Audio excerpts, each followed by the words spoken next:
बिस्मिल्लाहिर्रहमानिर्रहीम। अस्सलाम वालेकुम स्टूडेंट्स, उम्मीद है कि आप सब खैरियत से होंगे।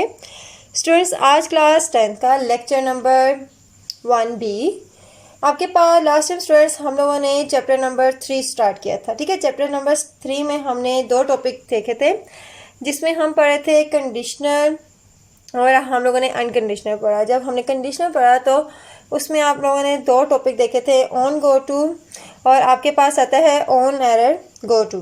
और जब हमने कंडीशनल अनकंडीशनल पढ़ा तो उसमें आपके पास आता था गो टू। गो टू में आपने जिस लाइन पे जाना होता था हम उस लाइन पे डायरेक्ट चले जाते थे। ठीक है, और बाकी लाइन उसमें क्या होती थी, स्किप हो जाती थी। ऑन गो टू में जो हमने फंक्शन लगाना होता था उसको हम एक नंबर दे देते थे और डायरेक्ट वो उस लाइन पे चला जाता था। ठीक है, अब आज जो हम पढ़ेंगे वो है on error go to statement. अब on error go to statement में क्या है, यहाँ पर आपके पास यहाँ पे लाइन है, the command enable error trapping feature of GW basic and specify the line number error handling routine. यानी कि आपके पास इसमें जौन से एरर होते हैं ये उसको बताता है। ठीक है, आपके पास कौन सी लाइन में एरर है ये उसको बताता है कि आपके पास इस लाइन में एरर है या इस कोड में एरर है, तो आप उसमें डायरेक्ट जाकर एरर को देख सकते हैं। ठीक है, अब आपके पास इसका सिंटैक्स क्या है, on error go to line number. आप ऑन एरर ऐसे लिखेंगे, गो टू लाइन नंबर जिसमें आपका एरर होगा आप उसमें लिखेंगे। ठीक है, नेक्स्ट आपके पास स्टूडेंट्स एक एग्जांपल आती है। एग्जांपल से पहले मैं आपको ये बता दूं, यहाँ पर आपके पास ऊपर टॉपिक पे हेडिंग है ERL और ERR। ठीक है, ERL का मतलब है प्रोग्राम कोड। ठीक है, जिसमें आपके प्रोग्राम में एरर हो। ठीक है, उसके बाद आपके पास ERL का मतलब है कि आपकी कौन सी लाइन में एरर है।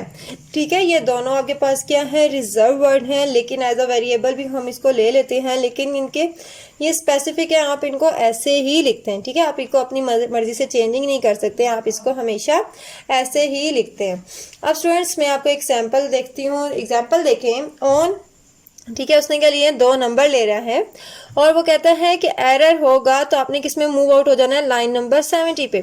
अब देखें यहाँ पर हमें पता है 2 नंबर लेने हैं, नंबर को हमने क्या करवाया, मल्टीप्लाई करवा कर हम क्या करवाने स्टूडेंट, यहाँ पर प्रिंट करवा रहे हैं। अब स्टूडेंट यहाँ पर जब हम प्रिंट करवाते हैं ना स्टूडेंट, यहाँ पर देखें जाहिर सी बात है हमने 2 नंबर लेने हैं, तो आप क्या करेंगे, इनपुट फर्स्ट नंबर एंड 1। यहाँ पर आपको ये जो आपने परसेंटेज का साइन लगाया ये किसको शो कर रहा है, इंटीजर को। ठीक है, यहाँ पर नेक्स्ट देखें आपके पास input second number.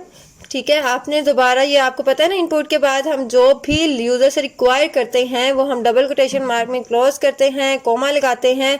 N1 first number को शो कर रहा है, N2 आपका सेकंड नंबर को शो कर रहा है, परसेंटेज के साइन इंटीजर को शो कर रहे हैं। ठीक है, आपने ये स्टूडेंट्स याद करना है। अब ये आपको स्टेटमेंट्स यानी कि आपको इनपुट आउटपुट कैसे देना है, प्रिंट कैसे देना है, ये आपको आना चाहिए, क्योंकि स्टूडेंट्स क्या होता है आपको इस तरह इससे रेलिवेंट प्रोग्राम पेपर में आते हैं। ठीक है, आपके पास आपको पता होना चाहिए कैसे आपको इनपुट देना है और कैसे आपने आउटपुट देना है।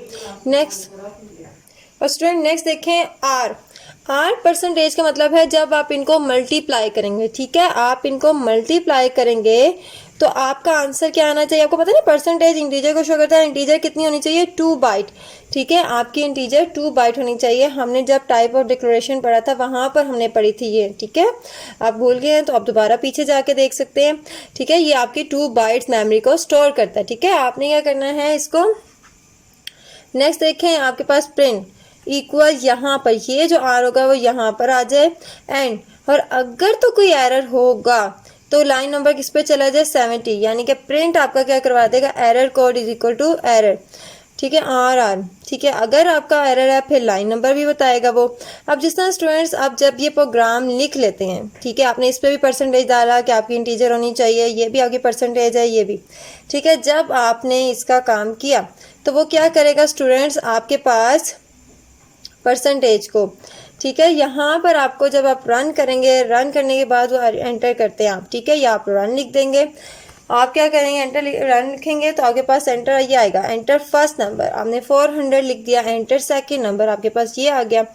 तो आपके पास ये जब आप इनको मल्टीप्लाई करेंगे तो ये 2 बाइट से ज़्यादा मेमोरी लेंगे, ठीक है। ठीक है, तो फिर ये इंटीजर नहीं रहते। तो जाहिर सी बात है ये आपके पास इंटीजर नहीं रहते स्टूडेंट, तो आप लोग क्या करते हैं, तो ये एरर शो करवा देगा, ठीक है। यहाँ पर ये इसको एरर शो करवाएगा और यहाँ पे लाइन नंबर कौन से में एरर है, 40 में। देखिए लाइन नंबर 40 यहाँ पे एरर है ना, क्योंकि स्टूडेंट यहाँ पर हमने इनको मल्टीप्लाई किया और आपकी वैल्यूज़ क्या होगी, ग्रेटर होगी। और तो किसी लाइन में नहीं, यहाँ पर नंबर दिए, नो प्रॉब्लम। यहाँ पर जैसे ही हम मल्टीप्लाई करेंगे देन वो प्रॉब्लम आ जाएगा। इसी तरह स्टूडेंट वो कोड आपके पास कंप्यूटर में ही सेव होता है। लेट्स सपोज हम कहते हैं इस कोड प्रोग्राम का एरर कोड क्या है, 6 है, ये वो खुद ही बता देगा। और लाइन एरर नंबर को उसमें है कौन सी लाइन में, 40 पे। इसी तरह स्टूडेंट्स अगर हम स्मॉलर वैल्यू लेते हैं, लेट्स सपोज यहाँ पे हम 3 ले लेते हैं, यहाँ पर हम 4 ले लेते हैं, ठीक है। आपने नॉर्मली 3 ले लिया और यहाँ पर आपने 4 ले लिया, इनको एंटर किया, मल्टीप्लाई किया तो 3 4 12 हो जाता है, ठीक है। तो वो इस टाइम में आपको वो एरर नहीं शो करेगा, जस्ट क्या करेगा, प्रिंट रिजल्ट, आपका आंसर क्या आ गया होगा, 12 आ जाएगा। तो आपको इजीली वो आंसर यहाँ पे प्रिंट करवा देगा, रिजल्ट इक्वल टू 12, ठीक है। आपका इजीली आंसर आ जाएगा, ठीक है। आपने हमेशा याद रखना है कि आपके पास क्या होना चाहिए, इंटीजर अगर आप डेटा टाइप दे रहे हैं तो उसकी रेंज उतनी होनी चाहिए ताकि आपको पता चले कि आपकी मेमोरी में उतना ही डेटा सेव होगा, ठीक है। अगर आप ग्रेटर देते हो तो वो भी आपको किस में कंज्यूम किया जाता है, एरर्स में, ठीक है। प्रोग्राम कोड आप नहीं लिखते, वो ऑलरेडी आपको शो करवा देता है, वो आपके कंप्यूटर में ही होता है। लेकिन आपको लाइन नंबर किससे पता चलती है, जिसमें आपका एरर होता है, ठीक है। आपके पास स्टूडेंट ये टॉपिक अगर तो आपका अनकंडीशनल आता है तो आप लोगों ने क्या करना है, अनकंडीशनल में तो आपके पास गो टू था। अगर आपके पास कंडीशनल आता है तो स्टूडेंट्स आप क्या करेंगे, इसके 2 टॉपिक्स आते हैं, एक ऑन गो टू स्टेटमेंट्स हैं, आप वो टॉपिक लिखेंगे, डेफिनेशन, सिंटैक्स, एग्जाम्पल, ठीक है। और अगर आपके पास दूसरा उसका पार्ट है on error go two statements, तो आप क्या लिखेंगे, डेफिनेशन, सिंटैक्स, डिस्क्रिप्शन नहीं लिखते। यहाँ पर आपके पास ERR और ERL है, यहाँ सिर्फ ये लिख लेंगे और लास्ट में ये वाली एग्जाम्पल, ठीक है। आप एग्जाम्पल में ये नहीं लिखते आप रन, ठीक है, आपने ये नहीं लिखना, ये आपका काम नहीं है, बस आप सिर्फ प्रोग्राम तक ही लिखते हैं। ये आपके समझाने के लिए होता है स्टूडेंट। ये आपकी GW बेसिक पे आप लोग लिखते हैं, जब रन करते हो तो आपके पास एक और स्क्रीन आती है जिसपे आपके पास वो आपसे क्वेश्चन आता है जो यूज़र से हम रिक्वायर करते हैं, वो उसमें होता है, ठीक है। जिसमें नंबर आपको 2 चाहिए थे, वो नंबर रिक्वायर करेगा, आप एंटर करेंगे, नेक्स्ट आ जाएगा, एंटर करेंगे, नेक्स्ट आ जाएगा, ठीक है। ये आपने टॉपिक एज इट इज़ याद करना है और एग्जाम्पल को याद कर करके लिखना है, ठीक है। स्टूडेंट नेक्स्ट देखें, आपके पास टॉपिक है, आर्टिकल है 3.4 सिलेक्शन स्ट्रक्चर। स्टूडेंट जैसे कि हमने स्टार्टिंग में पढ़ा था, सबसे पहले हमने पढ़ा सीक्वेंस, ठीक है। सीक्वेंस में हमने 2 चीज़ें पढ़ी, ठीक है। आपने उसके बाद सिलेक्शन आ जाता है। अब सिलेक्शन स्ट्रक्चर क्या होता है और उसके बाद लास्ट हम पढ़ेंगे लूप, लेकिन आज जो हम पढ़ेंगे वो है हमारे पास सिलेक्शन स्ट्रक्चर। अब सिलेक्शन में आपके पास 2 आ जाती हैं, एक होता है इफ़ देन स्टेटमेंट और इफ़ देन एल्स स्टेटमेंट, यानी कि इसे हम डिसीजन, मैंने आपको स्टार्टिंग में बताया था, हम इसे क्या कहते हैं, डिसीजन मेकिंग। अब आपके पास इसमें आपको डिसीजन करना होता है कि अगर ये चीज़ आती है तो आपने देन क्या काम करना है, अगर नहीं आती तो तब आप क्या काम करते हैं, ठीक है। लेकिन इफ़ देन जो है वो हमारे पास सिंपल है, जो इफ़ देन है वो आपके पास थोड़ी कंडीशन लगा कर आता है, हम उसको भी देखते हैं। सबसे पहले देखें इफ़ देन, ठीक है। इफ़ देन क्या होता है, statement. If the statement is a decision making decision statement, depending upon the decision it can change the order of program execution. It is easy to, यानी कि आपकी एग्जीक्यूशन क्या होती है, यानी कि उसको रन करने का वे चेंज हो जाता है। यानी कि अगर मैं सिंपल कहूँ कि आपने क्या करना है, मैं आपसे सिंपल कहती हूँ कि अगर किसी बच्चे के मार्क्स 33 हैं तो आपने इफ़ लगाया, कंडीशन, इफ़ के बाद स्टूडेंट ये जो इसने स्पेस छोड़ी है, इसका मतलब यहाँ पर आप कंडीशन लगाते हैं, ये आपकी क्या कंडीशन होनी चाहिए तो प्रोग्राम ये काम करे, अगर आपकी ये कंडीशन नहीं होती तो वो ये काम करे, ठीक है। आपका सिंपल होता है, लेकिन इसमें आपने क्या करना है, इफ़ अगर तो मार्क्स 40 हैं तो आप क्या कह देंगे, ये पास 33 से यानी ग्रेटर है तो हम कहेंगे पास। अगर आपके पास लेस है तो आप सिंपल कहोगे कि ये आपके पास क्या हो जाएगा, फेल। यानी कि एक सिंपल सी एग्जांपल है कि आपने पास और फेल का सिंपल बताना है तो आप ये कर देंगे। अगर मार्क्स जो हैं देन आपके पास स्टेटमेंट जो आप कंडीशंस देते हो वो यहाँ पर लिखी जाती हैं। स्टूडेंट नेक्स्ट देखें, ये आपके पास साइंटेक्स है। साइंटेक्स में क्या है, इफ एक्सप्रेशन। एक्सप्रेशन का मतलब क्या होता है स्टूडेंट्स, आप कंडीशन लगाते हैं, ठीक है। जो भी आपके प्रोग्राम में रिक्वायरमेंट होती है कि ये चीज़ होगी देन ये काम आपने करना है। यहाँ पर आपकी एक्सप्रेशन का मतलब है कंडीशन। जिस तरह मैंने आपको छोटी सी एग्जांपल बताई थी कि आपके मार्क्स ग्रेटर देन और इक्वल टू 33 होने चाहिए, तो यहाँ पर हम लिख देंगे मार्क्स ग्रेटर देन और इक्वल टू 33, देन पास या फेल, ठीक है। यहाँ पर आपके पास स्टेटमेंट आ जाती है। नेक्स्ट आपके देखें, if expression then line number. आप यहाँ पर लाइन नंबर भी लिख सकते हैं। मैं आपको फर्दर एग्जांपल देके बताऊंगी कि लाइन नंबर का मतलब क्या होता है। आप ये याद रख लें कि आपके पास दो साइंटेक्स होते हैं, एक होता है इफ एक्सप्रेशन और देन स्टेटमेंट, और दूसरा क्या होता है, if expression then line number, ठीक है। आपका यहाँ से मूव आउट हो जाता है आपकी लाइन नंबर पे। यहाँ पर देन जो है कीवर्ड के तौर पर यूज़ होता है, इफ देन, ठीक है। आपने इसको अपनी मर्ज़ी से चेंज नहीं कर सकते हैं, ना आप इसको एज अ वेरिएबल्स ले सकते हैं। आपने हमेशा इनको एज अ कीवर्ड ऐसे ही लिखना है। और स्टूडेंट यहाँ पर देखें, आपके पास एक फ्लो चार्ट बना हुआ है, ठीक है। यहाँ पर आपको पता है फ्लो चार्ट में इसका क्या है, आप डायमंड शेप में कंडीशन को हम शो करते हैं। डिसीजन मेकिंग में हमने पढ़ा, ठीक है। डिसीजन मेकिंग सिंबल्स हम पढ़ते हैं तो आप डायमंड शेप यूज़ करते हैं। यहाँ पर आपकी कंडीशन आती है, फिर आपको पता चलता है ट्रू है या फॉल्स, ठीक है। आपने यहाँ पर चेक करते हैं। आपने इसको भी जब आपका लॉन्ग एज अ क्वेश्चन आएगा तो स्टूडेंट्स आपने डेफिनेशन लिखनी है। डेफिनेशन के बाद आप लोग क्या लिखेंगे, साइंटेक्स। आप यहाँ पे बेशक लिख लें flow chart of if then else, तो आप ये वाला फ्लो चार्ट ड्रा कर देंगे साथ, ठीक है। ये थोड़ी सी आपको बताया गया है। लेट्स में आपको मूव करते हैं यहाँ पे स्टूडेंट्स एग्जांपल की तरफ।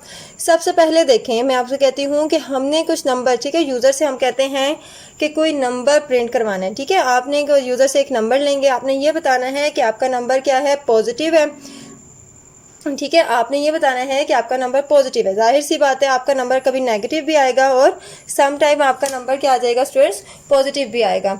आपका देखें यहाँ पर इफ देन हम स्टेटमेंट यूज़ करें हैं। सबसे पहले मैंने आपको बताया हमने यूज़र से नंबर लेने हैं, हम इनपुट स्टेटमेंट लेंगे, ठीक है। एंटर अ नंबर, नंबर के बाद डबल कोटेशन मार्क में क्लोज करेंगे, कोमा एन, एन किसको शो करे, नंबर। अब देखिए यहाँ पर मैं बताती हूँ, देखिए हमने लिखा इफ एन, अगर तो एन जाहिर सी बात है 0 से ग्रेटर होगा, ठीक है। एन जो है वो 0 से ग्रेटर होगा तभी तो वो पॉजिटिव होगा, ठीक है। आपको यहाँ से पता चलता है। देन हम क्या कहते हैं, देन अगर तो ये कंडीशन हो, देन क्या प्रिंट कर दो कि नंबर इज पॉजिटिव। आपका नंबर क्या है स्टूडेंट्स, पॉजिटिव।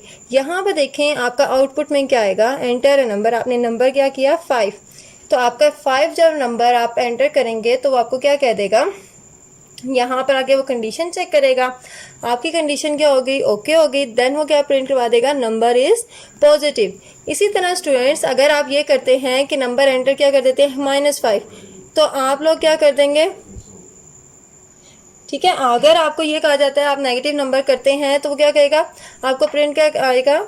इसके लिए अब हम देखते हैं, वो मूव हो जाएगा, एंड हो जाएगा, ठीक है। इसमें ये सिंपल है ना, तो वो नेगेटिव नंबर आप करते हैं ना -5, तो वो ये यहाँ पे आके चेक करेगा, एन जो है वो ग्रेटर नहीं है, ठीक है, स्मॉलर है 0 से, तो वो यहीं से मूव कर जाएगा और आंसर आपको क्या दे देगा स्टूडेंट, यहाँ पे वो एंड कर देगा और आपको कोई आंसर नहीं देगा, ठीक है। इसमें आपको मैसेज शो कर देगा। इसी तरह स्टूडेंट्स अगर आपने ये भी ऐड करना हो कि अगर तो आपका नंबर क्या है, ग्रेटर देन 0 है, तो वो पॉजिटिव प्रिंट करे। अगर आप एंटर करते हैं नंबर और नंबर आपका नेगेटिव हो, देन वो ये मैसेज भी शो करे कि आपका नंबर क्या है, नेगेटिव। इस केस में स्टूडेंट क्या होता है, आप कंडीशन क्या बनाएंगे, if number is less than 0 then print number is a negative. तो आपका इस कंडीशन में क्या होगा, अगर तो आप एंटर करते हैं नंबर, ठीक है, आपने नंबर किया -5, जिस तरह मैंने पहले आपसे कहा। अब हम ले लेते हैं 7। अब आप क्या करते हैं, यहाँ पे नंबर आपने 7 किया, यहाँ पर आके देखेगा, इसमें इस केस में क्या कर देगा, आप यहाँ पे आके चेक की उसकी कंडीशन, तो आपको प्रिंट कर देगा नंबर इज पॉजिटिव। अब आप -7 जब प्रिंट करेंगे स्टूडेंट, सबसे पहले वो इधर आएगा, इसको चेक करेगा, ये नहीं हुआ, ठीक है। यहाँ पर ये नहीं कंडीशन ठीक हुई तो नेक्स्ट वो मूव कर देगा लाइन नंबर 30, यहाँ से थोड़ा सा स्किप कर दें, लाइन नंबर 10, 20 और 30 ये होगी, और ये लाइन नंबर 40, ठीक है। आपके पास यहाँ पर आएगा और इफ यहाँ पर आगे कंडीशन चेक करेगा, आपका एन जो है वो स्मॉलर है 0, देन वो प्रिंट कर देगा, आंसर आपको क्या देगा, नंबर इज अ नेगेटिव, और वो एंड पे मूव कर देगा, ठीक है। स्टूडेंट्स अब हम ये बात करते हैं कि अब आपको ये कैसे पता पता चलता है। ठीक है, हमने दूसरे एक सिंटैक्स पहले पढ़ लिया था, हम उसकी एग्जांपल हमने कुछ देखी है। नेक्स्ट हम ये वाली एग्जांपल देख रहे हैं कि आपका ये कंडीशन हो तो कौन सी लाइन में मूव करना चाहिए। देखिए यहाँ पर इनपुट एंटर अ नंबर, आपने नंबर लिखा, डबल कोटेशन मार्क किया, कोमा एन। ठीक है, एन किसको शो कर रहा है, नंबर को। If N is greater than 0 then line number 40 print हो जाए। अगर आपकी कंडीशन क्या हो, इधर आके फिर 30 पे आती है, एन जो है वो लेस देन होता है, देन वो लाइन नंबर किस में मूव कर जाए स्टूडेंट्स, 50 पे मूव कर जाए। और यहाँ पर स्टूडेंट्स आप एंड, ये जो मैंने एंड यूज किया है आप इधर भी लगा सकते हैं। ठीक है, लाइन नंबर 60 पे। अब मैं आपको पर्पस बताती हूँ इस एंड का मतलब क्या है। ठीक है, वो हम बाद में देखते हैं, पहले हम यहाँ से थोड़ा सा प्रोग्राम को गो थ्रू कर लेते हैं। सबसे लाइन नंबर 10 पे आएगा। ठीक है, वो जैसे ट्रांसलेटर रीड करेगा, इसको ट्रांसलेट करेगा, आपसे एन की वैल्यू मांगेगा। ठीक है, आपने एन की वैल्यू दे दी 5, तो यहाँ पर आप देखें 5 की वैल्यू आपकी क्या है, पॉजिटिव। इफ एन यहाँ पर आकर कंडीशन चेक हुई, देन मूव किस में कर गया, वो लाइन नंबर 40 पे। आंसर आपका पॉजिटिव, उसको एंड यहीं पे उसने आंसर दे दिया। ठीक है, इसी तरह लाइन नंबर 30 पे आता है स्टूडेंट। यहाँ पर जब लाइन नंबर 30 वो नहीं देखेगा, यहीं पे 20 देखेगा, 20 के बाद वो डायरेक्ट मूव कर जाएगा लाइन नंबर 40 पे और आपको आंसर दे देगा। इसी तरह स्टूडेंट्स अगर आप देखते हैं -5 किया तो आपको क्या करेगा, ये लाइन की ये यहाँ से तो आपसे वैल्यू लेता है, यहाँ से मूव कर जाएगा, इस लाइन को नहीं देखेगा। लाइन नंबर यहाँ पे आके चेक किया नहीं हुआ तो लाइन नंबर 30 पे मूव कर गया। लाइन नंबर 30 पे जब मूव करेगा तो स्टूडेंट्स यहाँ पर 30 में इसने देखा n इज लेस देन, ठीक है, -5 लेस था, देन वो मूव किस में कर जाएगा, 50 पे प्रिंट कर देगा, यहाँ पे n इज नेगेटिव। अब स्टूडेंट यहाँ पर आपको पता चल गया कि लाइन नंबर आपने कैसे लिखना है। ठीक है, आपको कंडीशन के बाद जो आपने इस लाइन के आगे देना होता है ना, वो आप प्रिंट किस में लिख देते हैं, नेक्स्ट लाइन पे। ठीक है, यहाँ पर स्टूडेंट यहाँ पर हमने कोलन के बाद एंड क्यों लगाया स्टूडेंट, आप देखें यहाँ पर हम करते थे ना, इसका एंड नहीं करते तो हम इसका एंड मतलब एंड में लिख देते हैं। अब पहले वो ये पढ़ेगा, फिर ये देखेगा और फिर एंड। ठीक है, इसमें ये था। अब एंड साथ लिखने का क्या है, हमने पढ़ा है कि जब हमने एक लाइन में 2 स्टेटमेंट लेनी हो तो हम उसके दरमियान में क्या यूज़ करते हैं, कॉलन। ठीक है, हम कॉलन लगाकर उन लाइंस को क्या करते हैं, सेपरेट कर देते हैं। जब हमने इन लाइंस को सेपरेट करना होता है ना स्टूडेंट्स, हम जिस तरह अगर हम ये एंड में भी लिख सकते थे तो पहले इसको करता फिर इसको चेक करता, वो इस तरह नहीं। ठीक है, उसने क्या किया, डायरेक्ट साथ ही हमने लिख दिया। इसका बेनिफिट ये है कि आपने क्या करना है कि आपने एंड साथ यहीं पे आकर वो चेक करेगा और साथ ही उसको प्रोग्राम को एंड कर देगा। इसी तरह आप 30 लाइन को रीड करेगा, 50 को करेगा और साथ ही वो उसको एंड कर देगा। स्टूडेंट्स आपने इसकी एग्जांपल, ये बोर्ड के अकॉर्डिंग इम्पोर्टेंट थी, मैंने इसलिए आपको ये वाली एग्जांपल करवाई है। आपने इस तरह के छोटे से प्रोग्राम, ये जो मैंने आपको प्रोग्राम बताया है, आपने ये वाली जो मैंने एग्जांपल दी है, ये आपने इसको समझें, साथ साथ जो मैंने आपको समझाया उसे करें। नेक्स्ट हम मूव करते हैं स्टूडेंट्स इफ़ देन एल्स की तरफ। इफ़ देन एल्स की तरफ हम देखते हैं कि अब इसके क्या सिंटैक्स होते हैं। इसमें आपके पास 2 कंडीशंस आ जाती हैं, if then, if expression, then statement else, तो आगे नेक्स्ट। ठीक है, स्टेटमेंट्स यानी कि अगर आपका ये काम ये है तो आप उसके बाद ये भी काम कर सकते हैं। इसमें ये हो जाता है और इसमें भी यही है, if expression then line number else statement, और इसके पास आपके पास फ्लो चार्ट क्या आ जाता है, एक्सप्रेशन लिखते हैं ट्रू और फॉल्स, फिर आपके पास मोर कंडीशंस आ जाती हैं, यानी कि आपके पास आगे आपके पास एल्स के बाद और स्टेटमेंट्स आ जाती हैं जो कि आप देते हैं। स्टूडेंट नेक्स्ट आपके पास इफ देन एल्स की एग्जांपल आती है। इससे पहले हम सिंटैक्स को दोबारा देख लेते हैं। इफ एक्सप्रेशन देन स्टेटमेंट, अगर आपकी स्टेटमेंट ट्रू हुई ये कंडीशन तो देन आपने ये वाली एग्जीक्यूट करवा देनी है एल्स, फिर आप अगर फॉल्स होती है तो आप दूसरी वाली कंडीशन की तरफ मूव आउट हो जाते हो। ठीक है, इसी तरह आप पहले हम इस साइड वाले एक्सप्रेशन सिंटैक्स को देखते हैं कि किस तरह आपने चेक करना है। देखिए मैंने आपको एक एग्जाम्पल दे रही हूँ। एग्जाम्पल क्या है, जिसमें आपने 2 इनपुट नंबर्स लेने हैं यूज़र से और आपने फिर बताना है इसमें ग्रेटर कौन सा है, और अगर ग्रेटर पहला नंबर ग्रेटर है तो आप फर्स्ट नंबर को प्रिंट करवा दें, अगर सेकंड नंबर ग्रेटर है तो आप सेकंड नंबर को प्रिंट करवा दें। ठीक है, अब देखें स्टूडेंट, आपने जाहिर सी बात है हमने 2 नंबर लेने हैं, इसका मतलब ये है कि हमने 2 नंबर किस तरह लेने हैं, इनपुट स्टेटमेंट लेनी है। Input enter the first number double quotation mark करके क्लोज कोमा ए। अब सेकंड के लिए भी same as it is, input enter the second number double quotation mark comma B. A और बी आपको शो करवाएं 2 नंबर्स को। अब हम लिखते हैं यहाँ पर अपना syntax, if A is greater than B then print first number is greater else. ठीक है, हमने एक बार ये यहाँ पर कंडीशन दे दी जिसको हमने यहाँ पे एक्सप्रेशन कहा था। देन उसके बाद आप देखें आपके पास क्या आता है स्टेटमेंट, ये मैंने यहाँ पे प्रिंट क्या करवा दी statement, the first number is greater. Else देखें आपके पास उसके बाद क्या होगा, आपके पास एल्स के बाद नेक्स्ट स्टेटमेंट, और हम क्या कह देंगे एल्स प्रिंट सेकंड स्टेटमेंट क्या आ जाएगी, सेकंड नंबर इज ग्रेटर। यहाँ पर आपके पास एंड हो गई। अब स्टूडेंट्स लेट्स सपोज मैं कहती हूँ कि हमने क्या किया, एक नंबर लिया, ए का वैल्यू ले ली हमने 5 और बी की वैल्यू ले ली 2, ठीक है, 5 और 2। अब देखिए यहाँ पर आकर आपका ये चेक होगा, सबसे पहले इफ़ 5 जो है वो ग्रेटर देन 2 है, ठीक है, हमें पता चल गया ये कंडीशन क्या होगी, ट्रू। देन वो प्रिंट क्या करवा देगा, फर्स्ट नंबर इज ग्रेटर, तो वो सेकंड देखेगा ही नहीं, ठीक है। आपकी यहीं से कंडीशन ट्रू हो गई तो क्या करेगा, यहीं पे वो मैसेज दे देगा कि फर्स्ट नंबर इज ग्रेटर। अब इसी तरह देखें आउटपुट में अगर हम ये कहते हैं कि आपके पास क्या होना चाहिए, सेकंड नंबर, ठीक है, हम कहते हैं कि सेकंड नंबर क्या हो, वो ग्रेटर हो। लेट्स सपोज हम कहते हैं कि उसने वैल्यू क्या दी, हम कह देते हैं कि यहाँ पर ही अगर हमें वो दे देता, ए की वैल्यू आप उल्ट कर लेते हैं, बी की वैल्यू 5 ले लेते हैं और ए की वैल्यू ले लेते हैं 2, ठीक है। आउटपुट में वो जब आपसे रिक्वायर करेगा, अपने ऑपोजिट हमने इस दफ़ा कंसिडर कर ली कि अब बी की वैल्यू क्या है 5 और ए की वैल्यू क्या है 2।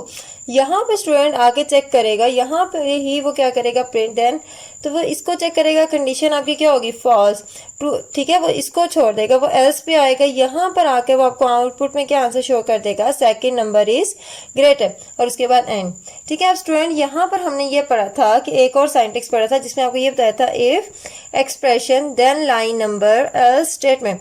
आपने क्या करना है कि ये आपके पास एक दूसरा साइंटिक्स था और हमने इस साइंटिक्स के बेस में मैं आपको बताती हूँ। आपने यहाँ पे देखें, अब यहाँ पर आपके एक लाइन में लिखा वो कितना कॉम्प्लिकेटेड लग रहा है, ठीक है। इसको अगर हम थोड़ा सा कम करना चाहें तो हम क्या करते हैं, if a is greater than b then 40, अगर ये ठीक है तो लाइन किस में मूव कर जाए, 40 पे, एल्स वरना आप किस पे चले जाएं, 50 पे। लेट्स सपोज मैं कहती हूँ मैंने a की वैल्यू दे दी 8 और b की वैल्यू क्या दे दी 13, यहाँ पर इफ आ गया, यहाँ पर कंडीशन चेक हुई तो ये आपके पास फॉल्स होगी, देन यहाँ पे मूव नहीं करेगा, फॉल्स होगी तो किस में मूव कर गया, 50 पे, वो डायरेक्ट इसको स्किप करता हुआ 50 पे जाएगा, प्रिंट क्या करवा देगा, सेकंड नंबर इज ग्रेटर, ठीक है। यहाँ पे देखें स्टूडेंट, यहीं पे मैंने कॉलन दे के एंड और एक, आपको पता है कि जब हम एक लाइन में 2 स्टेटमेंट देते हैं तो हम सेपरेट किससे कर लेते हैं, कॉलन से। इसी तरह अगर आपको नेक्स्ट टाइम इसकी वैल्यू दी जाए 5 और इसकी वैल्यू दी जाए 3, ठीक है। अब यहाँ पे चेक करें, if a is greater than b, अब ये कंडीशन आपके पास क्या होगी, ट्रू, देन किस में मूव कर जाए, 40 पे, तो वो आगे रीड नहीं करेगा, डायरेक्ट यहीं से मूव कर जाएगा 40 पे, आप क्या प्रिंट करवा देगा आंसर में, फर्स्ट नंबर इज ग्रेटर, और यहीं पर एंड हो जाएगा, ठीक है। आपको इसके लिए वापस जाने की जरूरत नहीं, यहीं पे वो स्टूडेंट आपको एंड कर देगा और आपको रिक्वायर आंसर दे देगा, ठीक है। इसी तरह स्टूडेंट ये आपके पास एक छोटी सी एग्जांपल थी आपके पास इफ देन एल्स की। स्टूडेंट यहाँ पे देखें, आपके पास हमने आज पढ़ा था सिलेक्शन, ठीक है, सिलेक्शन स्ट्रक्चर की हमने पढ़ी, इफ देन स्टेटमेंट ये लॉन्ग और शॉर्ट के लिए बहुत इंपॉर्टेंट है, इसमें अक्सर क्वेश्चन आ जाता है, और जब आपके पास आएगा तो आपने इन दोनों में क्या करना है, इसके सिंटैक्स और डेफिनेशंस लिखनी है, ठीक है, फ्लो चार्ट लिखने हैं, सिंटैक्स वगैरह आपने इसे क्लियरली बताना है।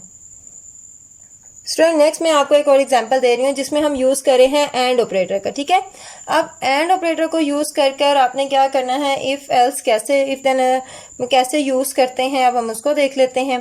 सबसे पहले देखें, इफ़ आपको पता है कि 3 नंबर्स लेंगे हम, उसमें चेक कर रहे हैं। सबसे पहले इनपुट में लिया a b c, ठीक है, हमने a की इनपुट लिया, उसके हमने कोमा लगा के आपने 3 वेरिएबल्स दे दिए a b c। सबसे पहले लाइन नंबर 20 में if a is greater than b and a is greater then c। Student देखें, अगर एक चीज हमने 3 चीजों में चेक करनी हो कि उसमें से कौन सी ग्रेटर, इसका मतलब है वो बाकी दोनों से भी क्या होनी चाहिए, ग्रेटर। इसी तरह a की वैल्यू अगर ग्रेटर होगी इट्स मीन कि वो b और c से भी ग्रेटर होनी चाहिए। इसी तरह अगर b की वैल्यू ग्रेटर इट्स मीन कि वो a से भी और c से भी ग्रेटर होनी चाहिए। इस तरह अगर हम c को देखते हैं तो इसका मतलब c की वैल्यू अगर ग्रेटर होगी, इसका मतलब ये भी है कि वो a से भी ग्रेटर हो, सेकेंडली वो किससे ग्रेटर हो, वो b से भी ग्रेटर हो। इस कंडीशन को आप थोड़ा जहन में रखें। वो कहता है इफ a की वैल्यू ग्रेटर हो b से and a is greater then c, अगर ये दोनों कंडीशन आपके पास क्या होती हैं, चेक होती हैं, ठीक है, दोनों आपकी सही आती हैं, ये ग्रेटर हो जाता है, देन वो लाइन मूव कर जाए 50 पे, यानी कि वो प्रिंट क्या करवा दे, first number is larger. If B अगर ग्रेटर है ए से एंड बी और बी ग्रेटर है सी से, ये दोनों आपकी सही हो जाती हैं, बी ग्रेटर हो जाता है, देन वो किस में मूव आउट हो जाए 60 लाइन पे, यानी वो प्रिंट क्या करवा दे, सेकंड नंबर इज लार्जर। इसी तरह इफ अगर सी ग्रेटर है ए से एंड और सी ग्रेटर हो किससे बी, देन वो मूव किससे कर जाए 70 से, देन आपका प्रिंट क्या करवा दे, थर्ड नंबर इज लार्जर। ठीक है स्टूडेंट्स, ये आपके पास थोड़ी सी एग्जांपल है, इसको हम देखते हैं आगे। अब देखें स्टूडेंट्स, हमें वो रिक्वायर करता है, आपको मैंने बताया था जब हम कोमा से करते हैं वो कोई हमने यहाँ पर डबल कोटेशन मार्क करके नहीं लिखा, इसीलिए हमें उसने नहीं कहा आउटपुट में वो आपसे वैल्यूज़ पूछेगा, आप वैल्यूज़ लेंगे, क्वेश्चन मार्क शो करता है, जब हम इस तरह लिखते हैं कोमा करके वो क्वेश्चन मार्क शो करेगा। मैंने वैल्यूज़ लिखी हैं, ए की वैल्यू होगी 11, बी की वैल्यू होगी 5 और सी की वैल्यू होगी 6। स्टूडेंट्स सबसे पहले जब आपके पास वो चेक करेगा लाइन नंबर 20 पे इफ़, अब देखें आपको पता है एंड ऑपरेटर में क्या होता है, दोनों कंडीशन ट्रू होंगी देन ही ट्रू होगा, ठीक है, देन ही वो मूव करेगा, अदरवाइज नहीं। अब देखें यहाँ पर आपके पास, यहाँ पर आके देखें, यहाँ पर 11 ग्रेटर है बी से, देखें 11 की वैल्यू बी की वैल्यू क्या है 5, 11 इज ग्रेटर देन आपके पास किससे आ गया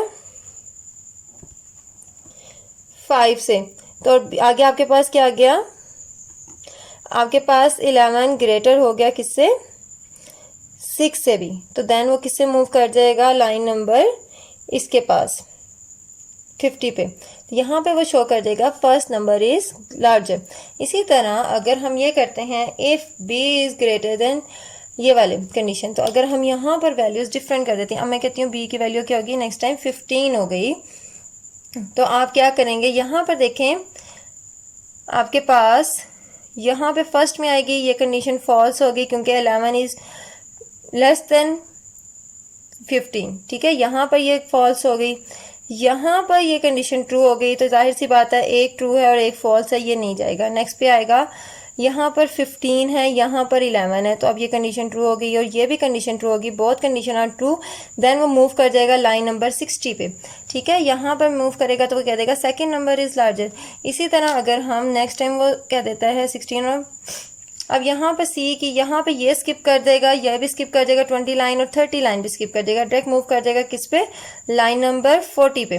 अब देखें यहाँ पर आगे चेक करता है सी की वैल्यू, क्योंकि यहाँ पे कंडीशन फॉल्स होती जा रही थी, ठीक है, अब यहाँ पर सी की वैल्यू 16 है और ए की वैल्यू क्या है 11, वो यहाँ पर आकर चेक करेगा, ये ट्रू हो गई, और यहाँ पर देखें सी की वैल्यू बी से भी ग्रेटर, यहाँ ये भी कंडीशन ट्रू होगी, इसका मतलब वो लाइन मूव कर देगा 70 पे, वो प्रिंट करवा देगा थर्ड नंबर इज लार्जर।